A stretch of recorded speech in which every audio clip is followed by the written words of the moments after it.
सभी भक्तजनों को मेरा निवंदन प्रणाम। राम राम, जय श्री कृष्णा। पूनम सिहा की दुनिया में आप सभी का बहुत बहुत स्वागत है। श्रीमद् भागवत महापुराण प्रथम स्कंद 18वां अध्याय। राजा परीक्षित को श्रृंगी ऋषि का श्राप।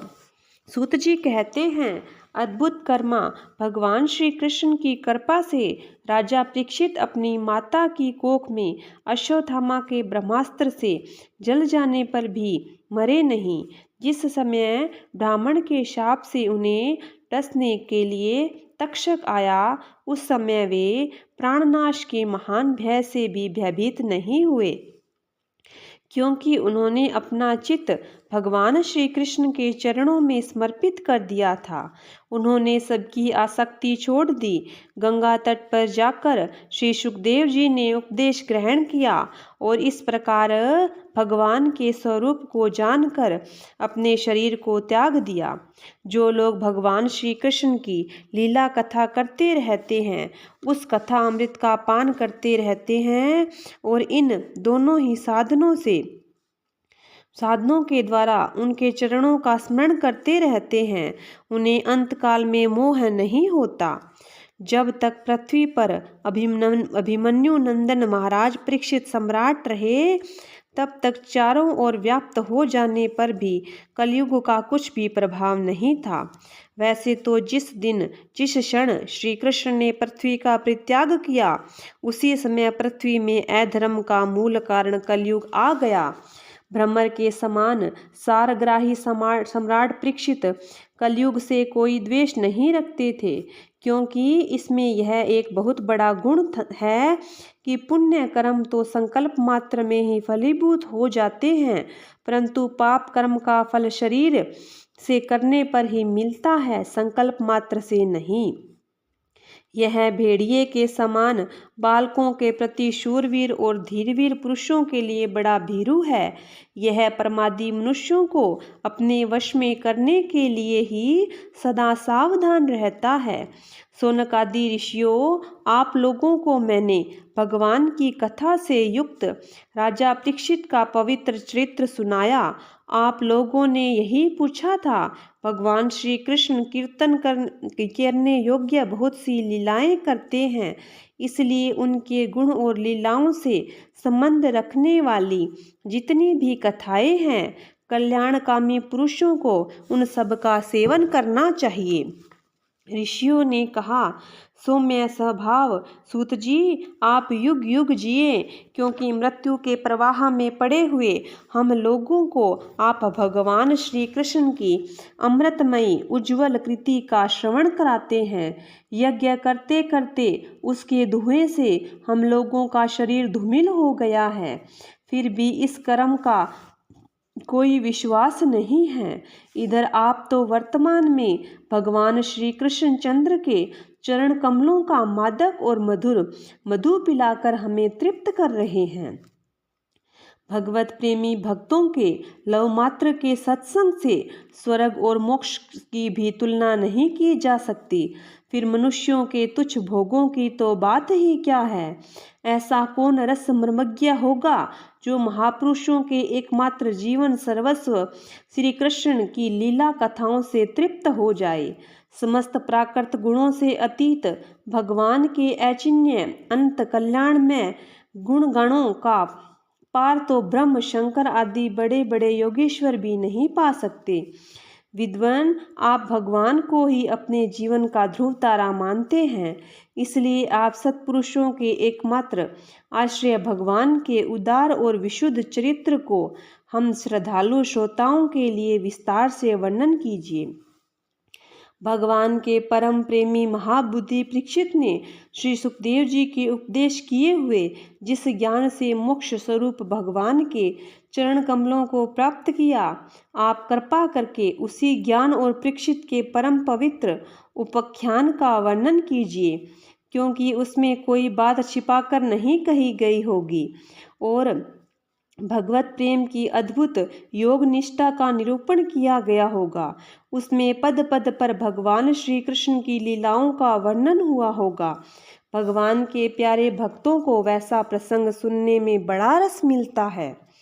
सूत जी कहते हैं, अहो विलोम जाति में उत्पन्न होने पर भी महात्माओं की सेवा करने के कारण आज हमारा जन्म सफल हो गया, क्योंकि महापुरुषों के साथ बातचीत करने मात्र से नीच कुल में उत्पन्न होने की मनोव्यथा शीघ्र ही मिट जाती है।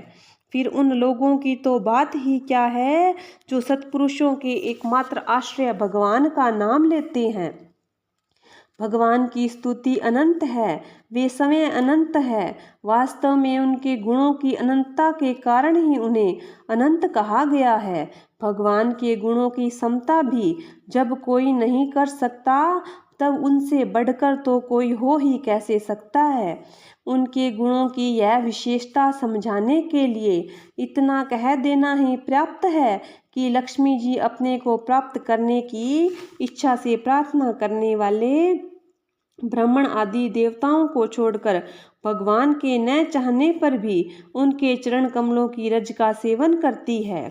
ब्रह्मा जी ने भगवान के चरणों का प्रक्षालन करने के लिए जो जल समर्पित किया था, वही उनके चरण नखों से निकलकर गंगा जी के रूप में प्रवाहित हुआ। यह जल महादेव जी सहित सारे जगत को पवित्र करता है। ऐसी अवस्था में त्रिभुवन में श्री कृष्ण के अतिरिक्त भगवान शब्द का दूसरा और क्या अर्थ हो सकता है। जिनके प्रेम को प्राप्त करके धीर पुरुष बिना किसी हिचक के देह गेह आदि की दृढ़ आसक्ति को छोड़ देते हैं और उस अंतिम परमहंस आश्रम को स्वीकार करते हैं, जिसमें किसी को कष्ट न पहुंचाना और सब ओर से उपशांत हो जाना ही सब धर्म होता है। सूर्य के समान प्रकाशमान महात्माओं, आप लोगों ने मुझसे जो कुछ पूछा वह मैं अपनी समझ के अनुसार सुनाता हूँ। जैसे पक्षी अपनी शक्ति के अनुसार आकाश में उड़ते हैं, वैसे ही विद्वान लोग भी अपनी अपनी बुद्धि के अनुसार श्री कृष्ण की लीला का वर्णन करते हैं। एक दिन राजा परीक्षित धनुष लेकर वन में शिकार खेलने गए हुए थे। हिरणों के पीछे दौड़ते दौड़ते वे थक गए। उन्हें बड़ी जोर की भूख और प्यास लगी। जब कहीं उन्हें कोई जलाशय नहीं मिला, तब वे पास के एक ऋषि के आश्रम में घुस गए। उन्होंने देखा कि वहां आंखें बंद करके शांत भाव से एक मुनि आसन पर बैठे हुए हैं। इंद्रिय प्राण मन और बुद्धि के निरुद्ध हो जाने से वे संसार से ऊपर उठ गए थे। जागृत स्वप्न सुषुप्ति तीनों अवस्थाओं से रहित निर्विकार ब्रह्म रूप तुरीय पद में वे स्थित थे। उनका शरीर बिखरी हुई जटाओं से और कृष्ण मृगश्रम से ढका हुआ था। राजा परीक्षित ने ऐसी ही अवस्था में उनसे जल मांगा, क्योंकि प्यास से उनका गला सूखा जा रहा था। जब राजा के वहां बैठने के लिए तिनके का आसन भी न मिला, किसी ने उन्हें भूमि पर बैठने को भी न कहा। अघर्य और आदर भरी मीठी बातें तो कहाँ से मिलती। तब अपने को अपमानित सा मानकर वे क्रोध के वश हो गए। सोनक जी, वे भूख प्यास से छटपटा रहे थे, इसलिए एकाएक उन्हें ब्राह्मण के प्रति ईर्ष्या और क्रोध हो आया। उनके जीवन में इस प्रकार का यह पहला ही अवसर था। वहां से लौटते समय उन्होंने क्रोधवश धनुष की नोक से एक मरा सांप उठाकर ऋषि के गले में डाल दिया और अपनी राजधानी में चले आए। उनके मन में यह बात आई कि इन्होंने जो अपने नेत्र बंद कर रखे हैं, सो क्या वास्तव में इन्होंने अपनी सारी इंद्रिय वृत्तियों का निरोध कर लिया है, अथवा इन राजाओं से हमारा क्या प्रयोजन हो। यूँ सोचकर इन्होंने झूठ मूठ समाधि का ढोंग रच रखा है। उन शमीक मुनि का पुत्र बड़ा तेजस्वी था। वह दूसरे ऋषि कुमारों के साथ पास में खेल रहा था। जब उस बालक ने सुना कि राजा ने मेरे पिता के साथ दुर्व्यवहार किया है, तब वह इस प्रकार कहने लगा, ये नरपति कहलाने वाले लोग उच्छिष्ट भोगी कौओं के समान संड मुसंड होकर कितना अन्याय करने लगे हैं। ब्राह्मणों के दास होकर भी ये दरवाजे पर पहरा देने वाले कुत्ते के समान अपने स्वामी का तिरस्कार करते हैं। ब्राह्मणों ने क्षत्रियों को अपना द्वारपाल बनाया है, उन्हें द्वार पर रहकर रक्षा करनी चाहिए। घर में घुसकर स्वामी के बर्तनों में खाने का उसे अधिकार नहीं है। अतएव उन्मार्ग गामियों के शासक भगवान श्री कृष्ण के परम धाम पधार जाने पर इन मर्यादा तोड़ने वालों को आज मैं दंड देता हूँ। मेरा तपोबल देखो। अपने साथी बालकों से इस प्रकार कहकर क्रोध में लाल लाल आंखों वाले उस ऋषि कुमार ने कोश की नदी के जल से आचमन करके अपने वाणी रूप वज्र का प्रयोग किया। कुलांगार परीक्षित ने मेरे पिता का अपमान करके मर्यादा का उल्लंघन किया है, इसलिए मेरी प्रेरणा से आज से 7वें दिन उसे तक्षक सर्प डस लेगा। इसके बाद वह बालक अपने आश्रम पर आया और अपने पिता के गले में सांप देखकर उसे बड़ा दुख हुआ और वह ढाड़ मारकर रोने लगा। विप्रवर शौनक जी, शमीक मुनि ने अपने पुत्र का रोना चिल्लाना सुनकर धीरे धीरे अपनी आंखें खोली और देखा कि उनके गले में एक मरा हुआ सांप पड़ा है। उसे फेंककर उन्होंने पुत्र से पूछा, बेटा तुम क्यों रो रहे हो? किसने तुम्हारा अपकार किया है? उनके इस प्रकार पूछने पर बालक ने सारा हाल कह दिया। ब्रह्म ऋषि शमीक ने राजा के शाप की बात सुनकर अपने पुत्र का अभिनंदन नहीं किया। उनकी दृष्टि में परीक्षित शाप के योग्य नहीं थे। उन्होंने कहा, ओह मूर्ख बालक, तूने बड़ा पाप किया। खेद है कि उनकी थोड़ी सी गलती के लिए तूने उनको इतना बड़ा दंड दिया। तेरी बुद्धि अभी कच्ची है।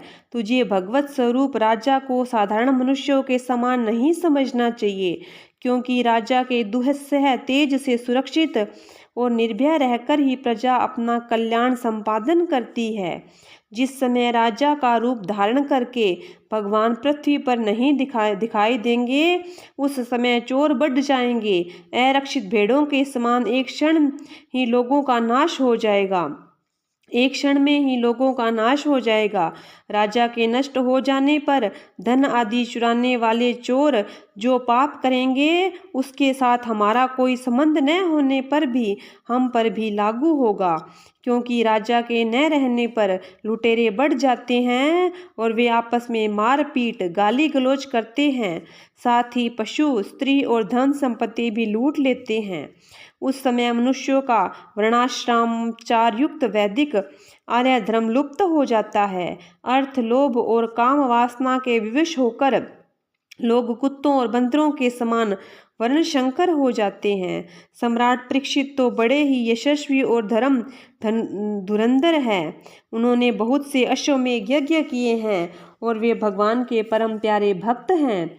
वे ही राजऋषि भूख प्यास से व्याकुल होकर हमारे आश्रम पर आए थे। वे शाप के योग्य कदापि नहीं हैं। इस नासमझ बालक ने हमारे निष्पाप सेवक राजा का अपराध किया है। सर्वात्मा भगवान कृपा करके इसे क्षमा करे। भगवान के भक्तों में भी बदला लेने की शक्ति होती है, परंतु वे दूसरों के द्वारा दिए हुए अपमान, धोखेबाजी, गाली गलौज, आक्षेप और मारपीट का कोई बदला नहीं लेते। महामुनि शमीक को पुत्र के अपराध पर बड़ा पश्चाताप हुआ। राजा परीक्षित ने जो उनका अपमान किया था, उस पर तो उन्होंने ध्यान नहीं दिया। महात्माओं का स्वभाव ही ऐसा होता है कि जगत में जब दूसरे लोग उन्हें सुख दुख आदि द्वंद्वों में डाल देते हैं, तब भी वे प्राय हर्षित या व्यथित नहीं होते, क्योंकि आत्मा का स्वरूप तो गुणों से सर्वथा परे है। श्रीमद् भागवत महापुराण प्रथम स्कंद 18वां अध्याय पूरा हुआ। 19वां अध्याय परीक्षित का अनशन व्रत और सुखदेव जी का आगमन। सूत जी कहते हैं, राजधानी में पहुंचने पर राजा परीक्षित को अपने उस निंदनीय कार्य के लिए बड़ा पश्चाताप हुआ।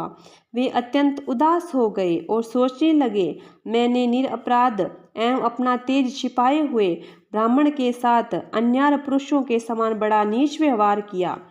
यह बड़े खेद की बात है। अवश्य ही उन महात्माओं के अपमान के फलस्वरूप शीघ्र से शीघ्र मुझ पर कोई घोर विपत्ति आएगी। मैं भी ऐसा ही चाहता हूँ क्योंकि उससे मेरे पाप का प्रायश्चित हो जाएगा और फिर कभी मैं ऐसा काम करने का दुस्साहस नहीं करूँगा। ब्राह्मणों की क्रोधाग्नि आज ही मेरे राज्य, सेना और भरे पूरे खजाने को जलाकर खाक कर दे, जिससे फिर कभी मुझे दुष्ट कि ब्राह्मण देवता और गौओं के प्रति ऐसी पाप बुद्धि न हो। वे इस प्रकार चिंता कर ही रहे थे कि उन्हें मालूम हुआ ऋषि कुमार के शाप से तक्षक मुझे डसेगा। उन्हें वह धधकती हुई आग के समान तक्षक का डसना बहुत भला मालूम हुआ। उन्होंने सोचा कि बहुत दिनों से मैं संसार में आसक्त हो गया था, अब मुझे शीघ्र वैराग्य होने का कारण प्राप्त हो गया। वे इस लोक और परलोक के भोगों को पहले से ही तुच्छ और त्याज्य समझते थे। तब उनका स्वरूपतः त्याग करके भगवान श्री कृष्ण के चरण कमलों की सेवा को ही सर्वोपरि मानकर आमरण अनशन व्रत लेकर वे गंगा तट पर बैठ गए। गंगा जी का जल भगवान श्री कृष्ण के चरण कमलों का वह पराग लेकर प्रवाहित होता है जो श्रीमती तुलसी के गंध से मिश्रित है। यही कारण है कि वे लोकपालों के सहित ऊपर नीचे के समस्त लोगों को पवित्र करती है। कौन ऐसा मरणासन पुरुष होगा जो उनका सेवन न करे। इस प्रकार गंगा जी के तट पर आमरण अनशन का निश्चय करके उन्होंने समस्त आसक्तियों का परित्याग कर दिया। वे मुनियों का व्रत स्वीकार करके अनन्य भाव से श्री कृष्ण के चरण कमलों का ध्यान करने लगे। उस समय त्रिलोकी को पवित्र करने वाले बड़े बड़े महानुभाव ऋषि मुनि अपने शिष्यों के साथ वहां पधारे। संत जन प्राय तीर्थ यात्रा के बहाने समय उन तीर्थ स्थानों को ही पवित्र करते हैं। उस समय वहां पर अत्रि, वशिष्ठ, च्यवन, शारदान, अरिष्टनेमि, भृगु, अंगिरा, प्राशर, विश्वामित्र, परशुराम, उत्य, इंद्रप्रमद, इदमवाह, मेधातिथि, देवल, आष्टिशेण, भारद्वाज, गौतम, पिपलाद, मैत्रेय, औरव, कवण, कवश, अगस्त्य, भगवान व्यास, नारद तथा इनके अतिरिक्त और भी कई श्रेष्ठ देव ऋषि, ब्रह्म ऋषि तथा अरुणादि राज ऋषियों का शुभागमन हुआ। इस प्रकार विभिन्न गोत्रों के मुख्य मुख्य ऋषियों को एकत्र देखकर राजा ने सबका यथा योग्य सत्कार किया और उनके चरणों पर सिर रखकर वंदना की। जब सब लोग आराम से अपने अपने आसनों पर बैठ गए तब महाराज परीक्षित ने उन्हें फिर प्रणाम किया और उनके सामने खड़े होकर शुद्ध हृदय से अंजलि बांधकर वे कुछ कहना चाहते थे उसे सुनाने लगे। राजा परीक्षित ने कहा, अहो समस्त राजाओं में हम धन्य हैं, धन्यतम हैं, क्योंकि अपने शील स्वभाव के कारण हम आप महापुरुषों के कृपा पात्र बन गए हैं। राजवंश के लोग प्राय निंदित कर्म करने के कारण ब्राह्मणों के चरण धोवन से दूर पड़ जाते हैं। यह कितने खेद की बात है। मैं भी राजा हूँ। निरंतर देह गेह में आसक्त रहने के कारण मैं भी पाप रूप ही हो गया हूँ। इसी से स्वयं भगवान ही ब्राह्मण के शाप रूप से मुझ पर कृपा करने के लिए पधारे हैं। यह शाप वैराग्य उत्पन्न करने वाला है, क्योंकि इस प्रकार के शाप से संसार सक्त पुरुष भयभीत होकर विरक्त हो जाया करते हैं। ब्राह्मणों, अब मैंने अपने चित्त को भगवान के चरणों में समर्पित कर दिया है। आप लोग माँ गंगा जी शरणागत जानकर मुझ पर अनुग्रह करें। ब्राह्मण कुमार के शाप से प्रेरित कोई दूसरा कपट से तक्षक का रूप धारण करके मुझे डस ले अथवा स्वयं तक्षक आकर डस ले, इसकी मुझे तनिक भी परवाह नहीं है। आप लोग कृपा करके भगवान की रसमयी लीलाओं का गायन करें।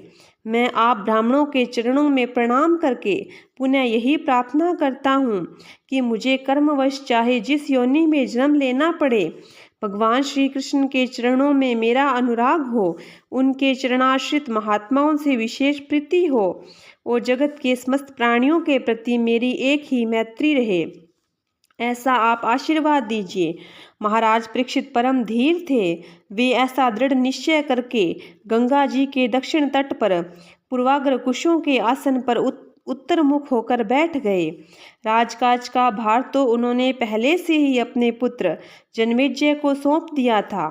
पृथ्वी के एक छत्र सम्राट परीक्षित जब इस प्रकार आमरण अनशन का निश्चय करके बैठ गए, तब आकाश में स्थित देवता लोग बड़े आनंद से उनकी प्रशंसा करते हुए वहां पृथ्वी पर पुष्पों की वर्षा करने लगे तथा उनके नगाड़े बार बार बजने लगे। सभी उपस्थित महर्षियों ने परीक्षित की निश्चय ही प्रशंसा की। साधु साधु कहकर उनका अनुमोदन किया। ऋषि लोग तो स्वभाव से ही लोगों पर अनुग्रह की वर्षा करते हैं। यही नहीं, उनकी सारी शक्ति लोक पर कृपा करने के लिए ही होती है। उन लोगों ने भगवान श्री कृष्ण के गुणों से प्रभावित परीक्षित के प्रति उनके अनुरूप वचन कहे। राजश्री शिरोमणि, भगवान श्री कृष्ण के सेवक और अनुयायी आप पांडुवंशियों के लिए यह कोई आश्चर्य की बात नहीं है, क्योंकि आप लोगों ने भगवान की सन्निधि प्राप्त करने की आकांक्षा से उस राज सिंहासन का एक क्षण में भी परित्याग कर दिया, जिसकी सेवा बड़े बड़े राजा अपने मुकुटों से करते हैं।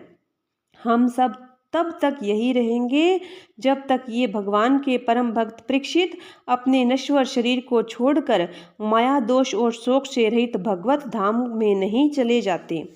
ऋषियों के ये वचन बड़े ही मधुर, गंभीर, सत्य और समता से युक्त थे। उन्हें सुनकर राजा परीक्षित ने उन योग युक्त मुनियों का अभिनंदन किया और भगवान के मनोहर चित्त सुनने की इच्छा से ऋषियों से प्रार्थना की। महात्माओं, आप सभी ओर से यहाँ पधारे हैं। आप सत्यालोक में रहने वाले मूर्तिमान वेदों के समान हैं। आप लोगों का दूसरों पर अनुग्रह करने की अतिरिक्त जो आपका सहज स्वभाव ही है, इस लोक या परलोक में और कोई स्वार्थ नहीं है। विप्रवरों, आप लोगों पर पूर्ण विश्वास करके मैं अपने कर्तव्य को संबंध से यह पूछने योग्य प्रश्न करता हूँ। आप सभी विद्वान परस्पर विचार करके बतलाइए कि सबके लिए, सब अवस्थाओं में और विशेष करके थोड़े ही समय में मरने वाले पुरुषों के लिए अंतःकरण और शरीर से करने योग्य विशुद्ध कर्म कौन सा है। उसी समय पृथ्वी पर स्वेच्छा से विचरण करते हुए किसी की कोई अपेक्षा न रखने वाले व्यास नंदन भगवान सुखदेव जी महाराज वहां प्रकट हो गए। वे वर्ण अवस्था आश्रम के ब्रह्म चिन्हों से रहित एवं आत्म अनुभूतियों से संतुष्ट थे। बच्चों और स्त्रियों ने उन्हें घेर रखा था।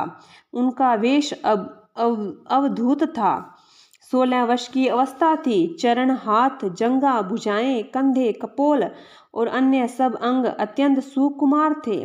नेत्र बड़े बड़े और मनोहर थे। नासिका कुछ ऊंची थी। कान बराबर थे। सुंदर भुएं थी। इनसे मुख बड़ा ही शोभायमान हो रहा था। गला तो मानो सुंदर शंख ही था। हंसली ढकी हुई, छाती चौड़ी और उभरी हुई नाभि भंवर के समान गहरी और उदर बड़ा ही सुंदर त्रिवली से युक्त था। लंबी लंबी भुजाएं थी। मुख पर घुंघराले बाल बिखरे हुए थे। इस दिगंबर वेश में वे श्रेष्ठ देवता के समान तेजस्वी जान पड़ते थे। श्याम रंग था। चित्त को चुराने वाली भरी जवानी थी। वे शरीर की छटा और मधुर मुस्कान से स्त्रियों को सदा ही मनोहर जान पड़ते थे। यद्यपि उन्होंने अपने तेज को छिपा रखा था, फिर भी उनके लक्षण जानने वाले मुनियों ने उन्हें पहचान लिया और वे सब के सब अपने आसन छोड़कर उनके सम्मान के लिए उठ खड़े हुए। राजा परीक्षित ने अतिथि रूप में पधारे हुए श्री सुखदेव जी को सिर झुकाकर प्रणाम किया, उनकी पूजा की। उनके स्वरूप को न जानने वाले बच्चे और स्त्रियां उनकी यह महिमा देखकर वहां से लौट गए। सबके द्वारा सम्मानित होकर श्री सुखदेव जी श्रेष्ठ आसन पर विराजमान हुए। ग्रह, नक्षत्र और तारों से घिरे हुए चंद्रमा के समान ब्रह्म ऋषि, देव ऋषि और राजऋषियों के समूह से आवृत श्री सुखदेव जी अत्यंत शोभायमान हुए। वास्तव में वे महात्माओं के भी आदरणीय थे। जब प्रखर बुद्धि श्री सुखदेव जी शांत भाव से बैठ गए, तब भगवान के परम भक्त परीक्षित ने उनके समीप आकर और चरणों पर सिर रखकर प्रणाम किया। फिर खड़े होकर हाथ जोड़कर नमस्कार किया। उसके पश्चात बड़ी मधुर वाणी से उनसे यह प्रश्न पूछा। परीक्षित ने कहा, ब्रह्म स्वरूप भगवान, आज हम बड़भागी हुए, क्योंकि अपराधी क्षत्रिय होने पर भी हमें संत समागम का अधिकारी समझा गया। आज कृपा पूर्वक अतिथि रूप से पधारकर आपने हमें तीर्थ के तुल्य पवित्र बना दिया। आप जैसे महात्माओं के स्मरण मात्र से ही ग्रस्तों के घर तत्काल पवित्र हो जाते हैं। फिर दर्शन, स्पर्श, पाद प्रक्षालन और आसन दान आदि का सुअवसर मिलने पर तो कहना ही क्या है। महायोगिन जैसे भगवान विष्णु के सामने दैत्य लोग नहीं ठहरते, वैसे ही आपकी सन्निधि से बड़े बड़े पाप भी तुरंत नष्ट हो जाते हैं। अवश्य ही पांडवों के सुहृदय भगवान श्री कृष्ण मुझ पर अत्यंत प्रसन्न हो। उन्होंने अपने फुफेरे भाइयों की प्रसन्नता के लिए उन्हीं के कुल में उत्पन्न हुए मेरे साथ भी अपनोपन का व्यवहार किया है। भगवान श्री कृष्ण की कृपा न होते तो आप श्री के एकांत वनवासी अव्यक्त गति परम सिद्ध पुरुष परम स्वयं पधारकर इस मृत्यु के समय हम जैसे प्राकृत मनुष्य को क्यों दर्शन देते। आप योगियों के परम गुरु हैं, इसलिए मैं आपसे परम सिद्धि के स्वरूप और साधन के संबंध में प्रश्न कर रहा हूँ।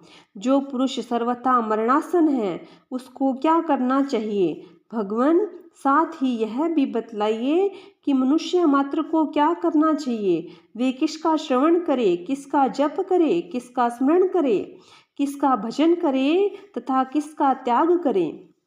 भगवत स्वरूप मुनिवर, आपका दर्शन अत्यंत दुर्लभ है, क्योंकि जितनी देर एक गाय दोही जाती है ग्रस्तों के घर पर, उतनी देर भी तो आप नहीं ठहरते।